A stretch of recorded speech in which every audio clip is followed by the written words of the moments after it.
नमस्कार मित्रों, उड़ान स्टडी राजस्थान यूट्यूब चैनल पर आपका स्वागत है। हम हाजिर है फिर से साइकोलॉजी का एक नए वीडियो के साथ में। अपन ने अधिगम का ये जो पार्ट है अपना चल रहा है, अधिगम में ये थर्ड पार्ट है। और इनसे पहले अपन ने अधिगम की मेन जो पृष्ठभूमि है वो देख ली थी, और थॉर्नडाइक के द्वारा जो मुख्य नियम दिए गए थे, गौण नियम दिए गए थे, उपनियम दिए गए थे, वो सारे अपन ने देख लिए हैं। वो वीडियो आपने नहीं देखा है तो वो आप पहले जरूर देखें और उनके बाद में इसका विजिट करें। आज अपन जो बात करेंगे प्रमुख जो अधिगम के सिद्धांत है उनके बारे में, और उनमें है आज पहला जो अपन ले रहे हैं प्रयास एवं त्रुटि का सिद्धांत। प्रयास एवं त्रुटि का सिद्धांत है, ये भी थॉर्नडाइक के द्वारा दिया गया है। इनको इंग्लिश में ट्रायल एंड एरर थ्योरी कहते हैं। क्या कहते हैं? Trial and error theory. प्रयास एवं त्रुटि का सिद्धांत किनके द्वारा प्रतिपादित किया गया है? तो एडवर्ड ली थॉर्नडाइक के द्वारा। अपन सीधे याद रखेंगे थॉर्नडाइक। इनके अन्य नाम देखो, अन्य नाम जितने भी है वो आपको कंपलसरी याद करने हैं।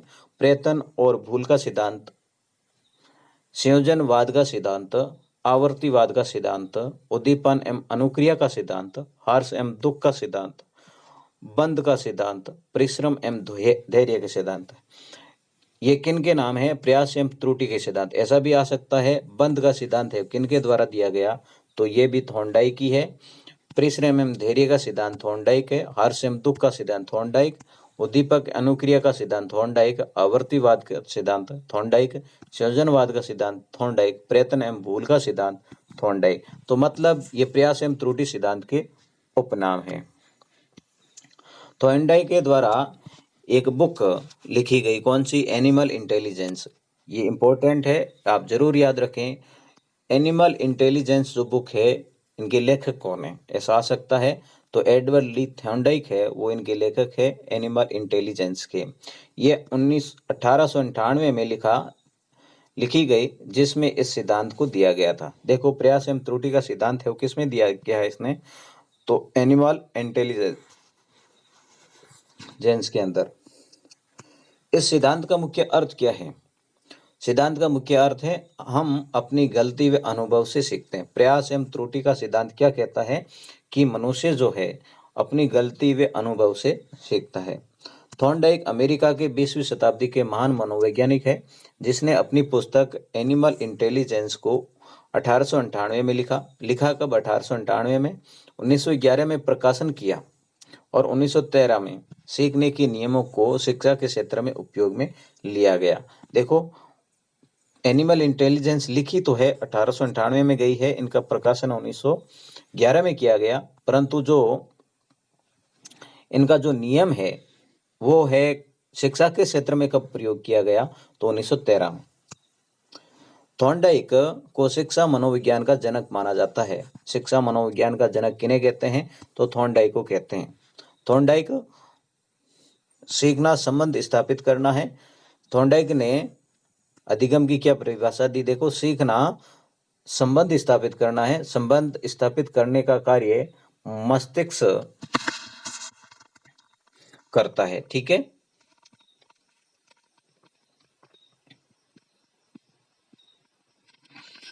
प्रयोग, थॉर्नडाइक ने है अपना जो सिद्धांत दिया था, इनका प्रयोग है किन पर किया था? बिल्ली पर किया था। और ये प्रयोग कितने दिन तक चला? 10 दिनों तक चला था। थॉर्नडाइक ने भूखी बिल्ली को एक पिंजरे में रखा।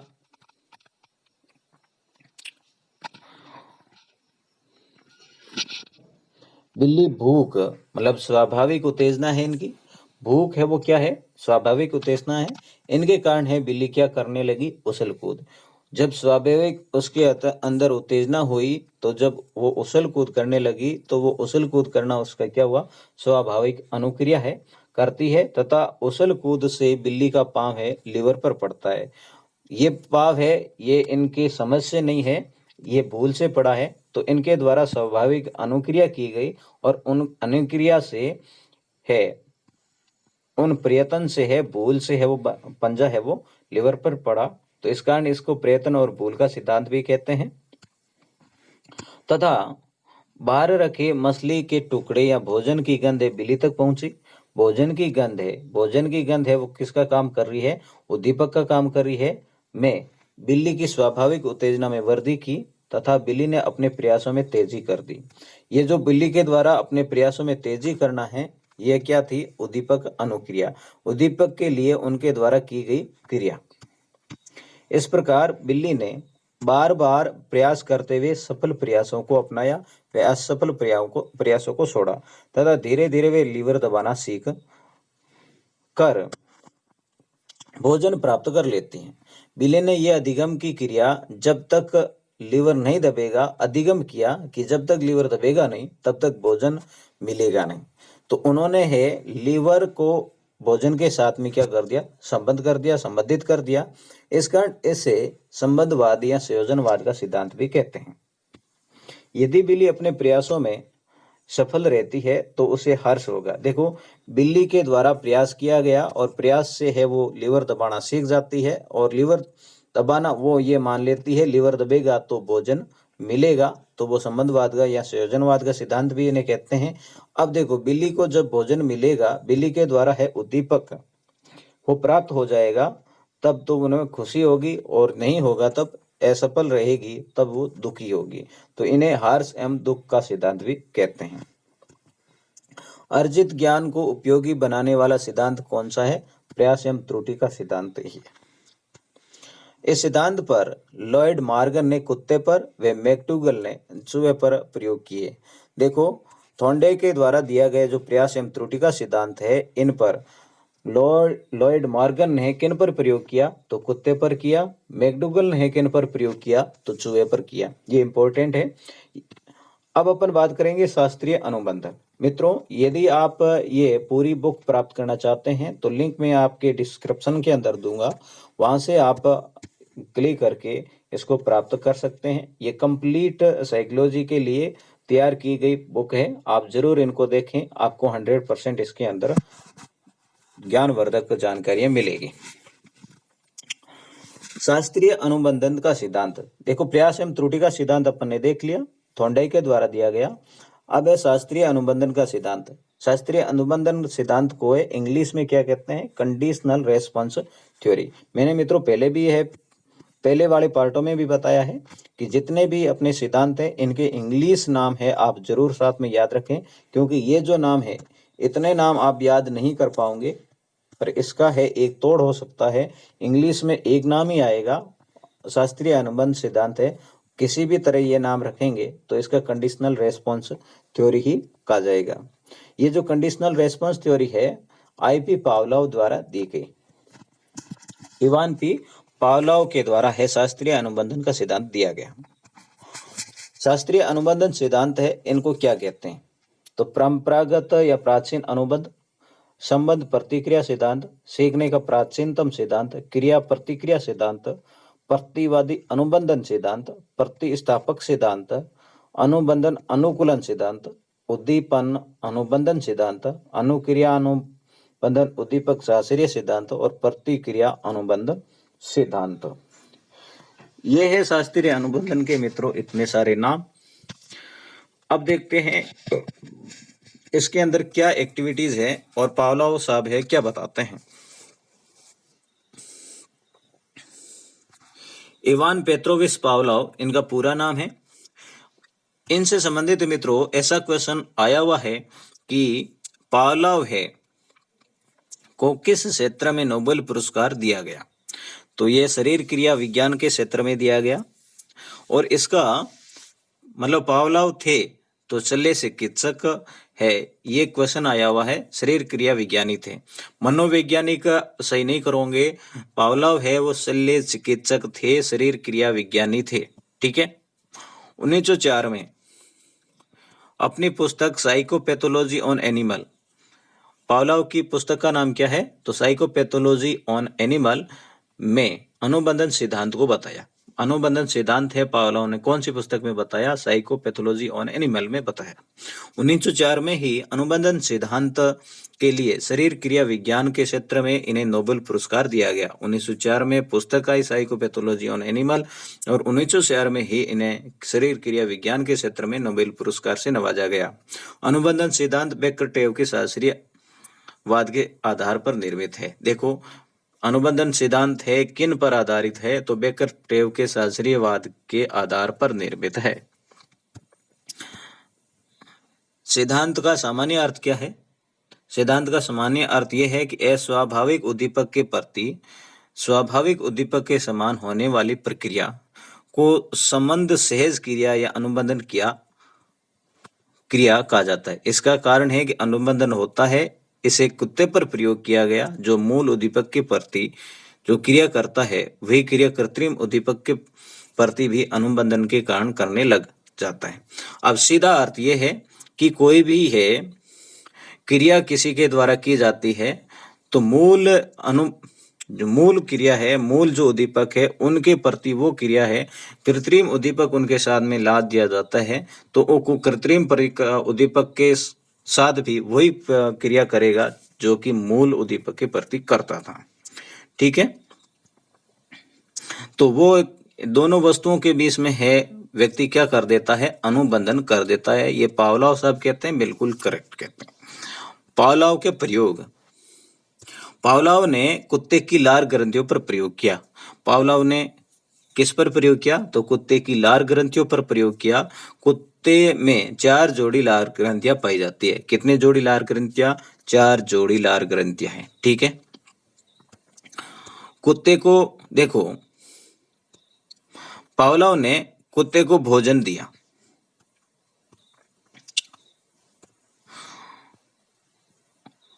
ये जो भोजन देना की क्रिया है वो क्या है? स्वाभाविक उद्दीपक है, प्राकृतिक उद्दीपक है या अन्नानुबंधित उद्दीपक है? यहाँ पर आप किसको ध्यान रखोगे? यूसीएस और यूसीआर। यहाँ जो भोजन का कार्य होगा, ठीक है ना, वो जो स्वाभाविक उद्दीपक होगा और इधर है वो अनुक्रिया होगी। उद्दीपक के प्रति जो भी अनुक्रियाएं की जाएगी उन्हें अनुक्रिया कहते हैं।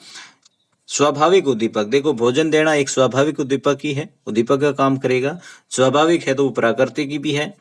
अब ये स्वाभाविक है तो अनानुबंधित है, मतलब किसी से बंधित नहीं है, अनुबंधित नहीं है। ठीक है, लार का श्रवण होगा तो लार का श्रवण है, भोजन है तो ये ऑटोमेटिकली लार का श्रवण होता है, ये उनकी स्वाभाविक क्रिया है।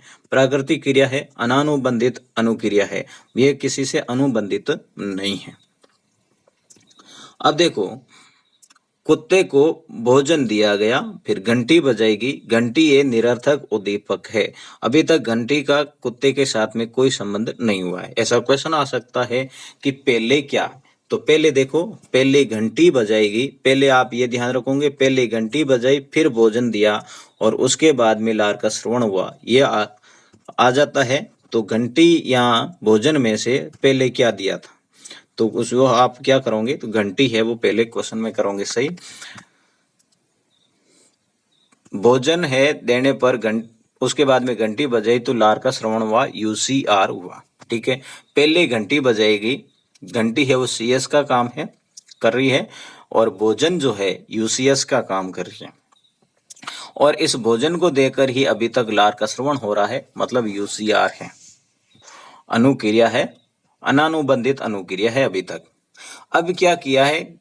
ये अनुबंधन हो गया, घंटी बजाई, घंटी बजेगी, फिर है वो भोजन आएगा। ये मतलब कुत्ते ने है एकदम अनुबंधित कर दिया कि घंटी बजेगी तब ही भोजन है वो आएगा, तब है वो अनुबंधन है इनका अब हो गया है। तब पहले फिर पावलोव साहब ने क्या किया? केवल घंटी बजाई और भोजन है वो नहीं दिया तो भी कुत्ते के लार का श्रवण हुआ। ये जब लार का श्रवण होता है बिना भोजन के केवल घंटी से, ये क्या है? यहाँ पर केवल घंटी बजाना सीएस है, कंडीशनल स्टिमुलस है, अनुबंधन उद्दीपक है, जबकि यह अनुबंधन उद्दीपक के प्रति जो क्रिया हुई वो अनुबंधन अनुक्रिया हुई। जो संबंध भोजन व लार के मध्य था वो संबंध घंटी के साथ प्रत्यावर्तित हो गया, इसलिए इसे संबंध प्रत्यावर्तन या संबंध प्रत्यायोजन कहते हैं। ठीक है ना। भोजन के साथ जो संबंध था वो का वो है वो किसके साथ में हो गया था, घंटी के साथ हो गया। इस कारण इसे क्या कहते हैं, संबंध प्रत्यावर्तन या संबंध प्रत्यायोजन सिद्धांत। अब इसके अंदर एक वर्ड आता है विलोपन। ठीक है, विलोपन क्या है, तो विलोपन ये है कि जैसे अपने घंटी बजाई, घंटी के बाद में है वो भोजन नहीं दिया गया और कुत्ता है वो लार का श्रवण कर रहा है। अब यह बार बार केवल घंटी ही बजाएंगे, भोजन देंगे, तो इसका ये जो लार का श्रवण करना है, ठीक है ना, अनुबंधित जो इनकी अनुक्रिया होगी वो है वो बंद हो जाएगी। इन्हें ही क्या कहते हैं, विलोपन कहते हैं। जब लगातार CS अनुबंधन उद्दीपक को उपस्थित किया जाता है तो CR बंद हो जाता है, जिसे विलोपन कहते हैं। मतलब लगातार CS देंगे तो CR है ऑटोमेटिकली है वो बंद हो जाएगा।